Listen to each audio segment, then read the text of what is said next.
Ini adalah Toyota Corolla Cross, SUV mediumnya Toyota. Nah, meskipun dia sebuah SUV Toyota, tapi dibanding Rush, Race, Fortuner, atau bahkan Land Cruiser sekalipun, dia nggak begitu populer ya di Indonesia. Jadi banyak nih orang-orang di sini, kalau kalian kasih lihat mobil ini, masih nanya, mobil apaan sih itu? Nah, alasannya karena emang segmen ini SUV medium yang panjangnya 4,4 meteran dan harganya di atas 400 juta dan cuma punya 5 jok itu kurang populer di sini ya. Sama tuh kayak Mitsubishi Eclipse Cross sama Mazda CX-30 juga kayak gitu. Nah, apalagi yang varian ini Corolla Cross bermesin bensin. Jadi selain yang mesin bensin, si Corolla Cross ini ada juga yang bermesin hybrid dan itu jadi salah satu hybrid paling murah di Indonesia. Makanya dia masih bikin orang-orang penasaran. Tapi yang varian ini, kenapa sih kalian harus mempertimbangkan si Corolla Cross bermesin bensin ini? Nah, kita baru aja nyobain lengkap mobil ini dan buat detailnya simak di review lengkap Toyota Corolla Cross bensin.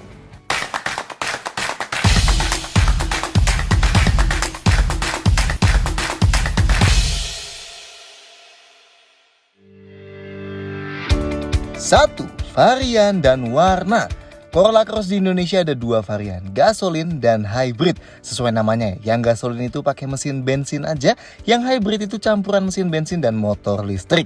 Nah, yang varian gasolin ini sekarang jadi spot order ya, alias ini nggak ready stock. Jadi, kalau kalian pesen nanti datangnya dia lebih lama tuh, bisa sekitar 2 atau 3 bulan lebih. Pilihan warnanya ada 5 ya, ada hitam, putih, silver, abu-abu kecoklatan, dan merah. 2. Eksterior cukup unik. Oke, dari segi dimensi, Corolla Cross masuk ke segmen yang nanggung nih, yang panjangnya sedikit di atas SUV compact kayak HR-V, CX-3 dan Creta gitu, tapi dia masih di bawah CR-V, CX-5 dan X-Trail gitu ya. Jadi dia ketemunya sama SUV-SUV nanggung juga kayak Mitsubishi Eclipse Cross dan Mazda CX-30. Tapi emang di luar dimensinya, platformnya dia yang berbasis dari Corolla Sedan itu emang pakai platform segmen C yang ditinggiin. Jadi emang dari sononya, platform segmen C ini yang disebut Toyota TNGAC itu kelasnya di atasnya HR-V dan kawan-kawan yang basis platformnya segmen B ya, bukan kita buat-buat sendiri. Anyway, sejak meluncur dulu, sekarang udah ada beberapa wajah alternatif Corolla Cross nih. Di Jepang misalnya, mukanya kayak gini. Atau di Thailand deh, sekarang ada varian GR Sportnya yang tampangnya kayak gini. Gimana menurut kalian, perlu dibawa nggak? Oh, dan mungkin biar Corolla Cross ini jadi selegendaris Corolla Sedan yang udah berpuluh-puluh tahun lamanya ada di dunia, Toyota naruh banyak banget logo Corolla Cross di sekujur bodi mobilnya. Entah itu teks atau logo siluet. Nih, di dalam kaca lampu depan, kiri dan kanan ada. Di kaca depan, di balik wiper ada. Di list jendela samping kiri kanan sini ada juga. Di jendela belakang kiri ada juga. Di balik kaca lampu belakang kiri dan kanan ada juga. Di pintu bagasi namanya gede-gede banget tuh. Di balik pintu bagasi ada satu. Di bibir bagasi sebelah kanan tuh ada. Dan di sisi dalam lampu belakang kanan yang harus buka pintu bagasi dulu juga ada. Di karpet belakang kiri kanan ada. Di karpet depan sisi driver ada. Di karet pintu sisi driver sini ada juga. Di tiap kolong fender depan belakang kiri kanan ada semua. Di balik kap mesin sini ada juga. Di MID ada pastinya lain. Dan di balik kuncinya sini ada juga. Ada berapa tuh totalnya? Biar pada ingat lu semua pakai Corolla Cross ya kan? Oke, detail desainnya. Depannya grill trapezoidal yang lebar bangetnya ini nempel sampai ke panel hitam di bumper bawahnya. Jadi kayak kumis gitu ya bawahnya. Lampunya itu yang bagian dalam yang lebih sipit dibuat langsung nempel ke grillnya situ ya. Nah, bedanya yang gasolin sama yang hybrid, di yang gasolin di emblem dan di lampunya itu full hitam-hitam gini. Kalau yang hybrid ada biru-birunya.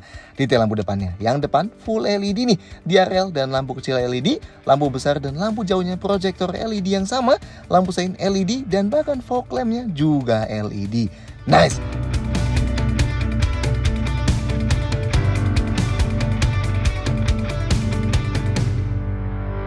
Sampingnya, meskipun di bagian bawahnya full dilapisin skid plastik hitam, tapi bagian ini putus nih pas mau ke fendernya.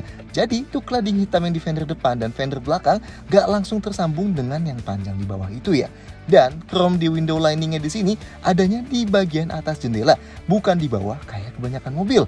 Nah, Corolla Cross yang versi Indonesia ditambahin talang air kayak gini, dan chrome-nya pun ditaruh di atas talang airnya, jadi tetap terkesan nyambung gitu ya. Velgnya termasuk gede lah, 18 inci dual tone kayak gini, dengan ban yang cukup tipis 225/50. Ada roof railnya warna hitam nih, spionnya di pintu ya, bukan di pilar A, dan langsung ada lampu seinnya. Sedangkan handle pintunya sewarna body. Belakangnya bagian yang kelihatan paling simple dan membulat. Bentuk lampunya panjang dan pipih, ada spoilernya di bagian atas, dan kayak depan dan sampingnya juga di bawahnya ada bumper yang pakai cladding plastik hitam yang besar. Tapi di sini ditambahin panel body color di paling bawahnya. Antenanya pakai model shark fin gini ya. Oke, detail lampu belakang, lampu malamnya LED, lampu remnya LED juga, lampu seng dan lampu mundurnya masih halogen ya. Tapi dia dapat fog lamp belakang LED yang di sebelah kanan aja.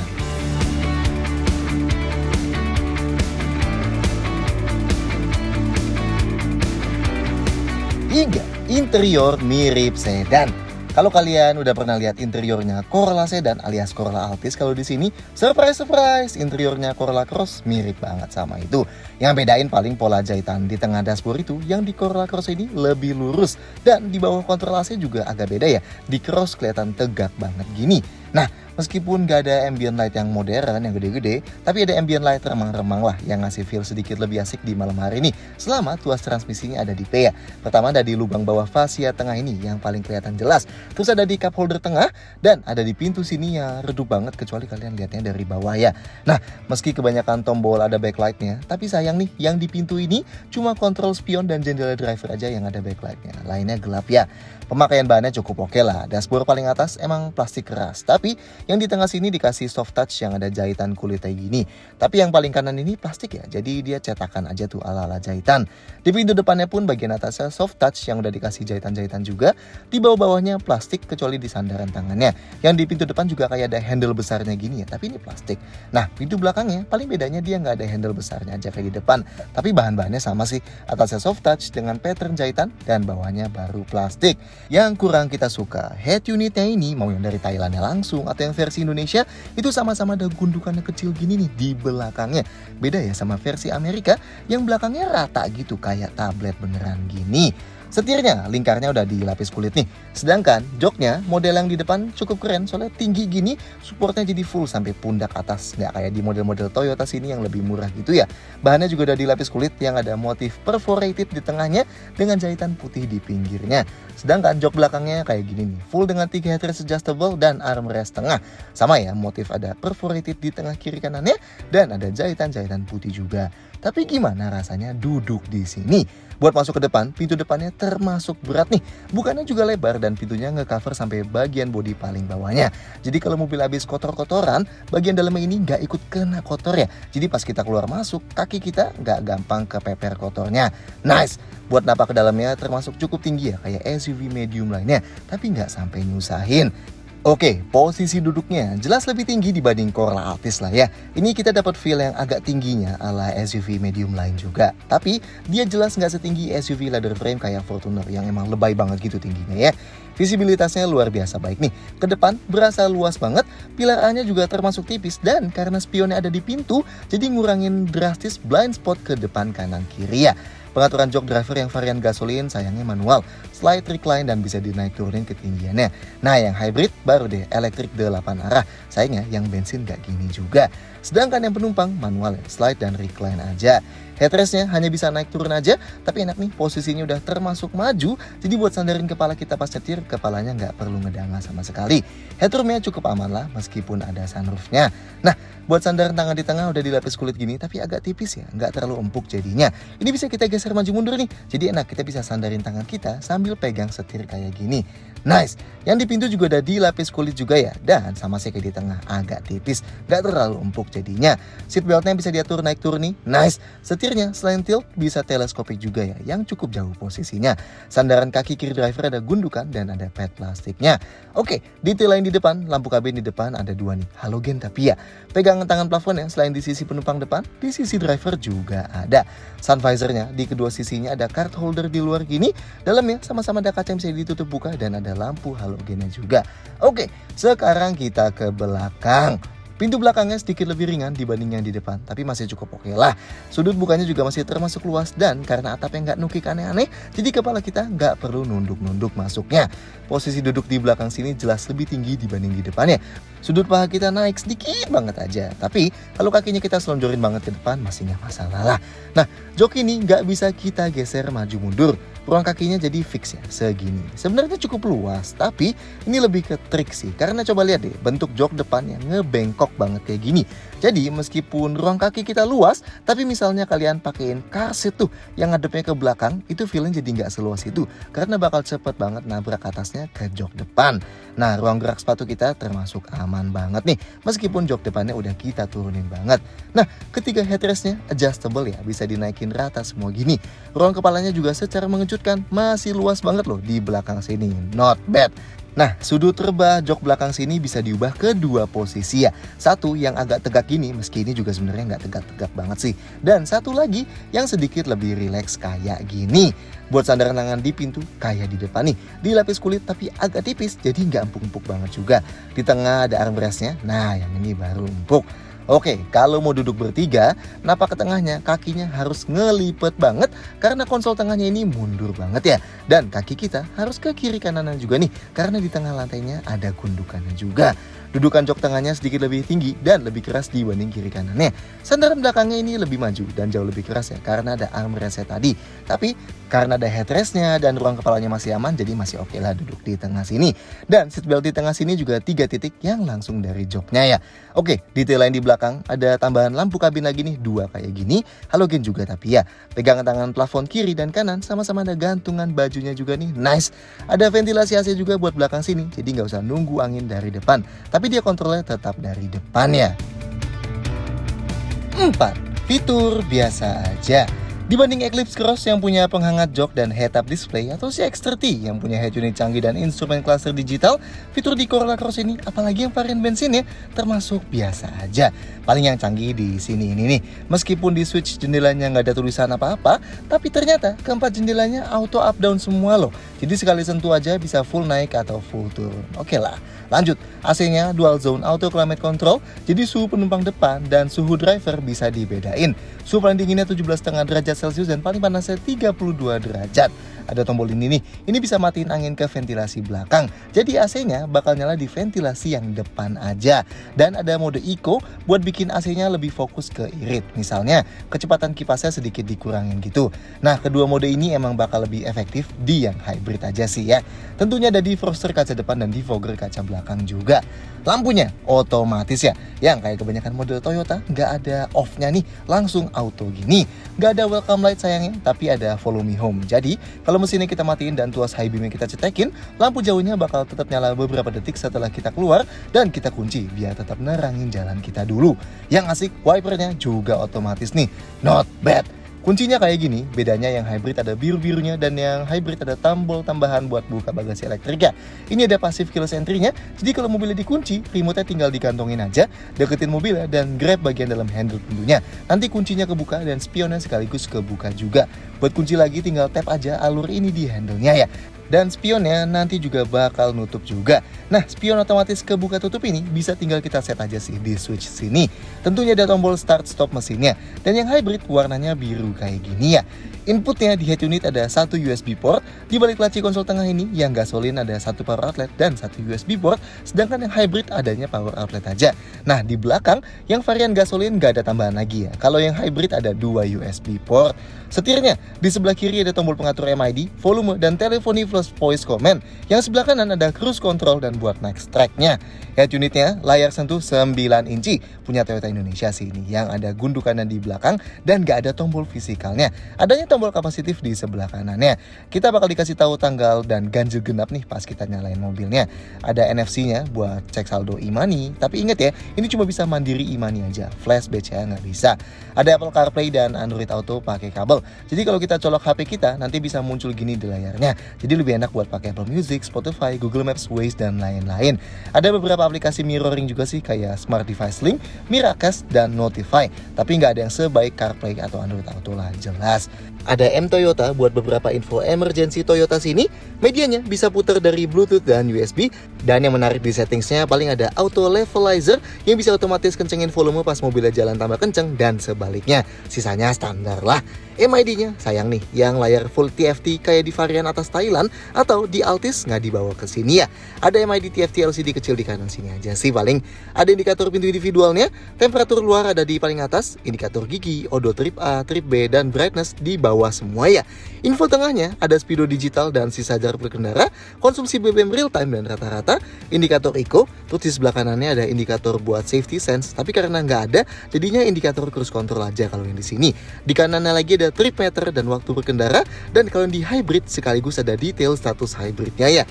Di kanannya ada settings buat atur jam, settings tire pressure warning system, dan settings lengkap layar MID-nya kayak ganti bahasa, satuan unit, dan lain-lainnya. Di paling kanan ada layar warning-nya. Oke, yang saya nggak dibawa ke sini. Pertama, wireless charging. Di sini nggak ada. Terus yang di tengah ini kosong semua ya. Kalau di Corolla Cross Amerika, itu diisi penghangat jok sama USB port kayak gini nih. Dan rem parkirnya somehow masih pakai model injek di kaki gini. Yang di Amerika udah pakai rem parkir elektrik yang ada brake hold-nya di tengah kayak gini nih. Dan spion tengahnya sayangnya masih day and night manual, belum elektrokromatik. Gimana menurut kalian? Cukup nggak fitur yang dibawa ke sini? 5. Safety cukup. Sebenarnya fitur keselamatannya Corolla Cross ini masih termasuk lengkap ya. Tapi di zaman sekarang Avanza aja ada fitur safety aktifnya. Dan kompetitor di kelas ini kayak CX-30 dan Eclipse Cross juga ada safety aktifnya semua. So safety-nya Corolla Cross ini sekarang cuma bisa kita bilang cukup aja. Airbag-nya ada 7 ya. 2 airbag depan, 1 airbag lutut driver, 2 airbag jok depan yang ada di samping jok depan ini, dan 2 airbag pilar yang memanjang. Rem depannya cakram ventilasi dan rem belakangnya cakram. Tentunya ABS, CBD, dan brake assist komplit lah ya. Stability control ada dan tombol buat matiinnya di tengah sini nih. Kalau diklik bentar nanti yang mati traction controlnya aja. Kalau ditahan lama sekaligus stability controlnya juga mati. Tuh yang logo orange bakal nyala di ujung kiri instrumen clusternya. Ada hill start assist buat ngejaga mobil yang gak merosot di tanjakan pas kaki kita pindah dari pedal rem ke pedal gas. Ini berguna soalnya di Corolla Cross ini belum ada brake hold-nya. Sensor parkir di belakang ada 4 titik dan modelnya terintegrasi kayak gini ya. Yang di depan ada 2 titik lagi yang terintegrasi juga. Dia ada indikatornya di head unitnya kayak gini nih. Dan khusus yang depan alias si corner sensor ini bisa kita matiin dari head unitnya ya. Ada kamera mundurnya yang resolusinya cukup oke buat lihat di kegelapan. Tapi sayangnya garisnya nggak ikut belok pas kita belokin setirnya. Di MID ada tire pressure warning system. Nah ini buat ngasih tahu kalau ada ban yang kempes. Jadi dia nggak nunjukin tekanan ban secara real time kayak di GR Yaris gitu ya. Tapi dia bakal ngasih tahu kalau ada yang kempes. Yang lebih standar, di bawah jok penumpang depan ada APAR alias pemadam api ringan. Ini khas Toyota nih, gede banget gini tabungnya. Dan tentunya kedua jok belakang ada dudukan ISOFIX-nya buat jok bayi. Oke, kayak yang kita bilang di awal, sayangnya nggak ada fitur safety aktifnya Toyota alias Toyota Safety Sense. Padahal di Thailand yang jadi asal impornya si Corolla Cross ini di sini itu ada varian yang ada safety sense-nya. Sayang aja yang masuk ke Indonesia nggak ada fitur ini ya. 6. Bagasi dan storage. Nggak kayak Corolla Cross yang hybrid yang bagasinya elektrik dan bisa dibuka pakai gestur kaki. Kalau yang varian gasolin ini manual ya. Ini nyambung sama sistem passive keyless entry-nya. Jadi kalau mobilnya kekunci, remote-nya tinggal dikantongin aja. Deketin mobilnya dan klik tombol panjang yang sebelah kiri sini dan pintu bagasinya bakal kebuka. Ini kunci semua pintu lainnya juga sekaligus kebuka ya. Nah ini bagasinya. Dia termasuk luas sih di kelasnya ini ya. Ini jelas lebih luas dibanding Eclipse Cross dan CX-30. Bibirnya termasuk mengotak, agak menyempit di atasnya sih. Tapi ini masih lebar banget kok. Jadi nggak masalah buat masukin barang besar kita gini. Jarak bibir ke tanahnya cukup tinggi kayak kebanyakan SUV. Jadi kalau masukin barang yang berat banget angkatnya pasti agak PR ya. Dan ada jarak nih antara bibir bagasi ke lantai bagasinya. Jadi kalau mau keluarin barang perlu diangkat sedikit ya. Nah yang sayang banget gak ada parcel shelf nih alias penutup barang di bagasi. Jadi barang kita bisa diintip dari luar ya. Padahal dia udah ada dudukannya nih di ujung. Tapi emang gak dikasih aja sama Toyota sini. Jadi kita harus beli tambahan. Oke, detail di sebelah kanan ada gantungan belanja nih. Dan ini kuat sampai nampung 2 kilo ya. Di sebelah kiri ada lampu halogen dan ada gantungan belanjaan juga. Dan di kiri kanan sini ada lubang yang sedikit lebih dalam buat masukin barang lebih lebar. Di bawah lantainya ada toolkit kayak dongkrak juga. Dan di bawahnya ada ban serep model space saver ya alias yang lebih kecil. Oke, jok belakang ini sudut rebahnya bisa diubah sedikit. Jadi kalau kita lebih tegakin gini, kita bisa masukin barang yang sedikit lebih panjang. Tapi penumpangnya duduknya jadi sedikit lebih tegak aja. Dan kalau direbahin gini, ruang bagasinya berkurang sedikit. Tapi penumpangnya duduknya jadi lebih rileks. Oke, tes koper. Koper cabin size kita sama sekali nggak ada masalah, mau ditaruh kayak gimana juga, bahkan bisa naruh banyak nih. Nah kalau koper raksasa kita itu bahkan juga bisa loh digimanain pun termasuk berdiri vertikal, kecuali kalau kita taruh di pojok sambil diarahin keluar gini baru nggak muat ya. Dan kalau dimasukin dua-duanya sisa ruangnya masih super banyak juga. Nice. Oke, kalau mau luasin kapasitas bagasi, jok belakangnya bisa dilipat pakai konfigurasi 40/60, pakai tuas yang di ujung sini ya. Jadi kalau kita lipat yang kiri, kita bisa masukin barang yang lebih panjang sambil tetap duduk berdua di belakang. Kalau lipat yang kanan juga, nah ruang bagasi jadi jauh lebih besar. Tapi sayang banget nih, ada gundukannya tuh lihat segede gini. Sayang ya, Toyota sini nggak ngasih lantai palsu di bagasinya buat bikin jadi rata kayak di Corolla Cross punya Amerika yang rata gini tuh. Jadi kalau mau geser barang di sini harus kita angkat dulu. Kalau yang hybrid gimana? Sama aja, kan baterainya ada di bawah jok penumpang belakang, bukan di bawah bagasi. Kalau mau tutup, disediain handle gini di sebelah kanan karena manual ya. Sedangkan kalau yang hybrid, dia ada dua tombol gini. Yang satu buat tutup biasa, dan yang satu lagi buat tutup sekaligus kunci semua pintunya. Dan ini sisa storage di dalam kabin.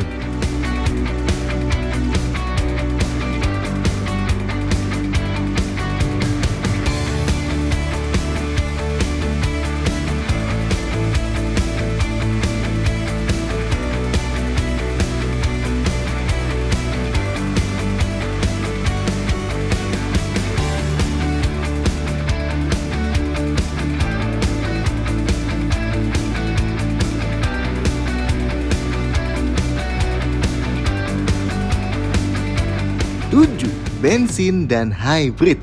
Corolla Cross ada dua pilihan mesin bensin aja dan mesin hybrid.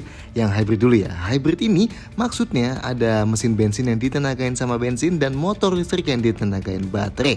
Dan ini adalah sistem hybrid paralel ya, maksudnya mesin bensinnya dan motor listriknya sama-sama bisa gerakin rodanya langsung, sendiri-sendiri atau barengan.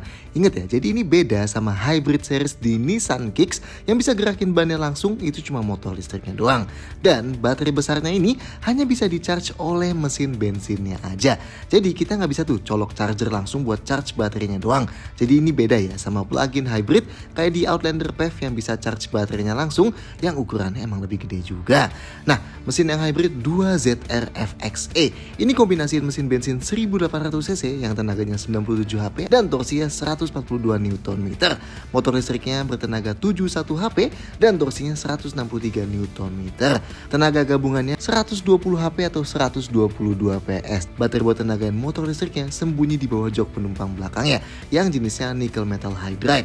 Transmisinya CVT dan tentunya dikasih EV mode buat berkendara full elektrik, tapi emang dengan jarak yang sangat singkat ya. Plus ada mode berkendara standar juga, Eco, Normal, dan Sport yang bisa dipilih pakai tombol ini.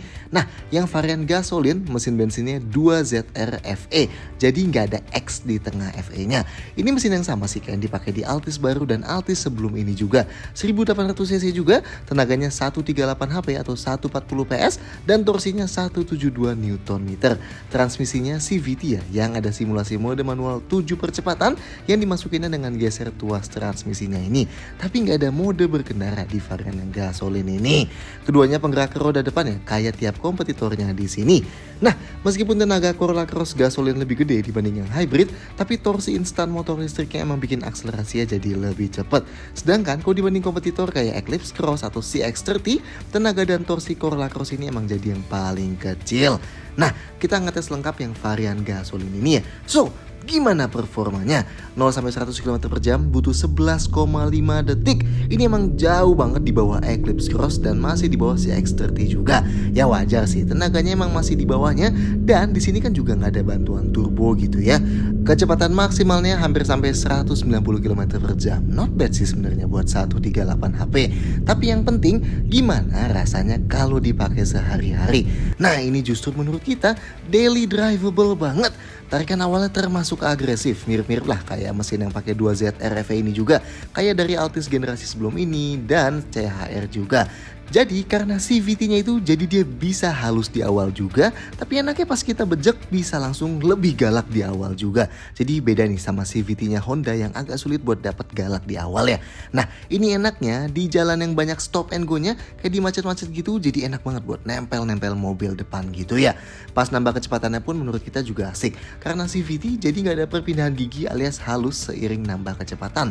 Dan kalau kita injek gasnya setengah gitu, nambah kecepatannya juga termasuk linear, berasa cukup ngisi. Dan ini efeknya buat keep up sama kecepatan dalam kota atau masuk tol itu berasa gampang banget. Ini nih yang kita maksud mesin 1.8 Toyota yang ini, dan CVT-nya itu justru pas gitu buat dipakai harian, effortless lah drivingnya. Beda cerita ya, kalau dari awal banget kita emang pengen akselerasi yang kenceng, itu emang tetap berasa CVT-nya di sini agak kesulitan di awal. Jadi buat nempel-nempel depan gitu masih more than enough, tapi kalau kita pengen agresif banget di awalnya sampai langsung bikin dia kenceng, nah itu yang baru agak sulit. Nah di kecepatan tingginya sebenarnya juga masih nggak masalah selama kita bawanya santai. Tapi kalau udah mau adu cepet, begitu dibejek emang berasa tenaganya nggak segede itu ternyata. Apalagi kalau dibanding sama Eclipse Cross yang begitu injak pedal gasnya setengah aja, turbonya langsung berasa nendang dan ngasih torsi yang lebih. Kalau di sini kita kick down pun langsung berasa, oh segini toh limitnya dia. Tapi percaya deh, 138 HP dan torsi segini udah cukup banget buat mayoritas orang sini kalau mau nyaman-nyaman atau seruduk-seruduk juga. Tanjakan atau nyusul mobil juga menurut kita udah cukup banget. Transmisinya, begitu kita kick down, dia bakal simulasiin adanya perpindahan gigi yang bakal nurunin RPM pas putaran mesinnya udah sampai tinggi banget. Sekali lagi, kayak yang kita bilang di review Altis yang dulu dan di CHR bensin, rasa perpindahan gigi ini nggak senatural di CVT-nya Honda ya, dan nggak senatural juga di CVT-nya Hyundai Kia tuh, kayak di Creta atau di Sonet yang emang rasanya lebih enak. Tapi ya, gets the job dan lah di Corolla Cross ini. Minimal di transmisi D pun jadi nggak ada suara ngeden-ngeden kayak sapi gitu. Dan kalau mau jaga di RPM yang lebih konstan, misal di tanjakan yang berat banget, tinggal geser tuas transmisinya ke kanan aja. Dan bisa dibuat ala-ala downshift juga kalau mau sedikit ngasih efek engine brake. Oke, konsumsi BBM-nya. Nah, meski Corolla Cross Hybrid bakal jauh lebih baik buat konsumsi kombinasi, tapi tetap kok kayak Altis dari sebelum ini juga yang udah pakai mesin ini nggak mengecewakan. Buat lewatin rute kombinasi sejauh 350 km yang campuran dalam kota, macet, tol, sering dibiarin idle pas syuting dan tes akselerasi, kita masih dapat 11,5 km per liter buat Corolla Cross yang gasolin. Dan ini pun masih gampang banget buat dinaikin kalau gaya berkendaranya lebih halus lagi. Bahkan pas kita bawa eco driving dengan kecepatan maksimal yang gak pernah nyentuh 90 km per jam, kita masih bisa dapat di 25 km per liter. Luar biasa irit. So, meskipun performanya nggak sebaik Eclipse Cross, CX-30, atau dulu yang main di kelas ini kayak Hyundai Tucson gitu ya, konsumsi Corolla Cross bensin ini justru yang terbaik di kelasnya. Ya kalah sama yang hybrid aja lah paling. 8. Nyaman nggak? Oke, pertama suspensinya. Sebenarnya termasuk empuk sih ya suspensinya Corolla Cross. Kalau dibanding Fortuner atau Rush jelas jauh lebih empuk dan lebih nyaman ini. Jauh lebih proper ini buat dipakai di jalanan dalam kota atau luar kota gitu. Terutama karena struktur monokoknya dia ya kan. Nah, empuknya ini nggak empuk-empuk banget sih. Kalau kita bandingin sama Eclipse Cross gitu, masih sedikit lebih keras si Corolla Cross ini. Terutama di suspensi belakangnya. Apalagi suspensi belakangnya Corolla Cross ini masih torsion beam ya, alias ini belum full independent. Jadi suspensi belakang kiri dan belakang kanan itu masih disambungkan bar yang panjangnya. Nah ini agak aneh sih, soalnya dia pakai platform TNGA yang buat segmen C, tapi suspensi belakangnya belum full independent. Beda sama Corolla Altis yang pakai platform yang sama dan CHR juga, tapi suspensi belakangnya mereka udah double wishbone yang independent. Dan ini berasa banget kalau lewatin jalan yang keriting nih, yang kiri kanannya kemiringannya konturnya beda gitu ya. Permainan kaki-kaki belakangnya Corolla Cross masih kerasa agak bikin badan kita gerak ke kiri kanan lebih banyak dibanding di Eclipse Cross dan bahkan dibanding di CHR juga. Nah kalau kena speed bump, getaran dak-dak-daknya gitu masih sedikit masuk, yang mungkin juga karena profil 225-50R18-nya yang emang cukup tipis juga sih. Tapi kalau di jalan aspal yang mulus atau rusak-rusaknya sedikit, ini masih masuk ke nyaman banget lah. Jelas jauh lebih nyaman buat harian dibanding CX-30. Dan kita sih more than happy lah buat jadiin ini daily commuter. Jadi buat kalian yang tadinya ngincer Fortuner gitu, coba deh pertimbangin ini. Karena selama kalian gak lewatin jalan yang rusaknya ekstrim gitu atau medan off-road, ini malah bakal jauh berasa lebih nyaman. Nah, kestabilan di kecepatan tingginya juga termasuk oke. Sekali lagi, better than B segments kayak HR-V dan kawan-kawan, alias lebih anteng misalnya pas lagi jalan 120 km per jam gitu. Meski emang belum seanteng SUV yang lebih besar ya, kayak CR-V dan CX-5 gitu. Tapi jangan lupa juga, segmen nanggung kayak Corolla Cross gini itu jauh lebih enak buat dipakai di kota super padat kayak Jakarta. Karena dimensinya masih masuk ke compact. Jadinya nggak segrogi kalau pakai CR-V dan kawan-kawannya lah kalau ketemu macet gitu. Atau kalau harus masuk ke gang kecil-kecil. Nah, kalau diajak nikung pun ini nggak sebaik CX-30 atau Eclipse Cross ya. Bahkan dibanding Toyota CHR pun Toyota Corolla Cross ini nggak se-fun itu kok. Tapi sekali lagi nih, gets the job done. Setirnya nggak seberat Fortuner atau Rush jelas. Jadi buat parkir nggak bakal menyulitkan. Dan meskipun di kecepatan tinggi berasa terlalu enteng, tapi kita nggak lihat mayoritas orang bakal protes sama hal ini sih. Nah, buat suara yang masuk ke dalam kabin, saran kita shade sunroofnya ini kalian tutup ya. Soalnya di atas 100 km per jam, suara angin yang nabrak karet sunroofnya cukup kentara dari atas kalau shade-nya nggak kita tutup. Sedangkan ban Michelin Primacy-nya nggak mengecewakan nih. Di aspal halus dia luar biasa tenang. Sedangkan kalau di beton kecepatan tinggi kayak di tol itu nggak sampai mengganggu lah. Suara dari luar kayak motor atau mobil mirip-mirip di Eclipse Cross. Emang nggak sebaik di CX-30 ya. Sedangkan suara mesinnya meskipun emang ini udah pasti nggak sebaik di varian hybrid yang bakal berasa lebih tenang tuh di kecepatan rendah sampai medium. Nah tapi di varian gasolin ini juga nggak terlalu beda sih sebenarnya. Karena emang dari awal mesinnya cukup kalem gitu. Dan CVT-nya juga bikin dia manteng di 100 km per jamnya cuma di 2000 rpm kurang dikit aja. Jadinya bikin cruising di jalan tol juga berasa tetap santai dan tenang. So, sama sih kayak yang kita bilang di review Eclipse Cross atau Hyundai Tucson dulu. Segmen nanggung gini menurut kita jadi kelas yang kalian harus banget cobain sendiri.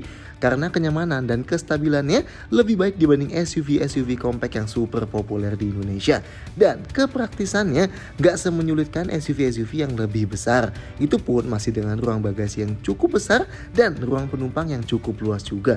Pas lah menurut kita buat daily driver di sini. 9. Detail-detail lain. Corolla Cross ini diimpor langsung dari Thailand ya. Jadi dia bukan dirakit lokal. Nah, meskipun di balik kap bensin ini nggak ada requirement minimal pakai bensin apa, tapi di buku manualnya ada kok kalau kalian cari. Ternyata bensin minimalnya itu oktan RON 91. Jadi kalau beli bensin minimal Pertamax, Shell Super, BP92 dan sejenisnya ya yang oktannya RON 92. Dan Corolla Cross ini ada gratis biaya servis, jasa dan spare part sampai 4 tahun atau 50.000 km pertama mana yang tercapai duluan. Sedangkan dari kilometer ke 60.000 sampai ke 100.000 total biaya servisnya sekitar 13,3 jutaan buat yang gasolin dan 14,2 jutaan buat yang hybrid. 10. Kesimpulan review. So, Corolla Cross. Sebenarnya kalau yang varian hybrid udah jelas ya, ini bakal cocok buat orang yang pertama kali mau cobain punya mobil hybrid. Mengingat dia hybrid paralel paling murah kan di Indonesia. Pertanyaannya, Corolla Cross yang gasolin ini cocoknya buat siapa? Well, misalnya kalian yang niatnya beli Fortuner gitu, tapi sebenarnya nggak pernah pengen terjun ke jalan off-road ya, kayak full bebatuan di pedalaman gitu, dan nggak butuh jok baris ketiganya. Saran kita cobain deh, pertimbangin si Corolla Cross bensin ini.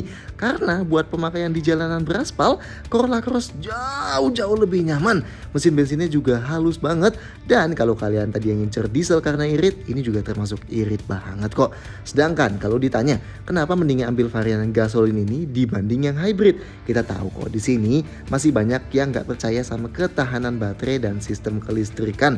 Ya kata lebih gampangnya, si mesin bensin ini udah pasti lebih reliable lah dibanding yang hybrid. Dan kalau dibawa ke jalan luar kota yang kebanyakan kecepatan tingginya, si gasolin ini juga iritnya bisa mendekati atau malah lebih irit dibanding yang hybrid. Sedangkan dibanding kompetitornya Eclipse Cross, well dia udah discontinue sih, so nggak usah dipikirin. Nah dibanding Mazda CX-30, Corolla Cross ini bakal jadi pilihan yang jauh lebih masuk akal buat kebanyakan orang. Alasannya karena ruang belakang lebih lega, suspensi jauh lebih nyaman, dan bagasi lebih besar. Emang profilnya CX-30 yang driver oriented banget itu bikin dia jadi niche banget sih di sini. Dan buat yang nanya, kenapa nggak ambil segmen di bawahnya sih yang mesinnya serupa kayak HR-V 18 atau Kia Seltos gitu deh. Mengingat harganya sebenarnya mepet banget kan. Nah sekali lagi, base platformnya Corolla Cross yang lebih besar ini emang bikin feel overallnya dia lebih nyaman dan lebih stabil di jalan juga. Dan tentunya ruang belakang plus bagasinya lebih gede dibanding kebanyakan di kelas bawahnya itu juga. Tapi kalau kita pribadi pilih yang hybrid aja lah. Buat daily commuter aja jauh lebih nyaman karena ketenangannya itu dan akselerasi lebih instannya. Harganya juga nggak jauh-jauh banget kok bedanya. Dapat fitur tambahan lagi kayak bagasi elektrik dan USB port belakang. Dan kelebihan nomor satunya, kalau dipakai harian, konsumsi BBM-nya bisa sampai 2 kali lipat lebih irit. Soal baterainya gimana? Nah untungnya di Indonesia dunia hybrid Toyota tuh nggak baru aja masuk kok kayak mobil-mobil full listrik atau sistem series hybrid kayak di Nissan Kicks gitu. So kalaupun kalian pakainya nggak awet gitu ya dan baterainya rusak setelah 8 tahunan misalnya, minimal gantinya nggak semahal baterai mobil full listrik lah. Atau banyak juga kok yang udah bisa ngakal-ngakalin. So gimana menurut kalian soal Toyota Corolla Cross ini? Silahkan sampaikan komentar di bawah, klik like dan jangan lupa subscribe channel video-video kayak gini lainnya. See you next time.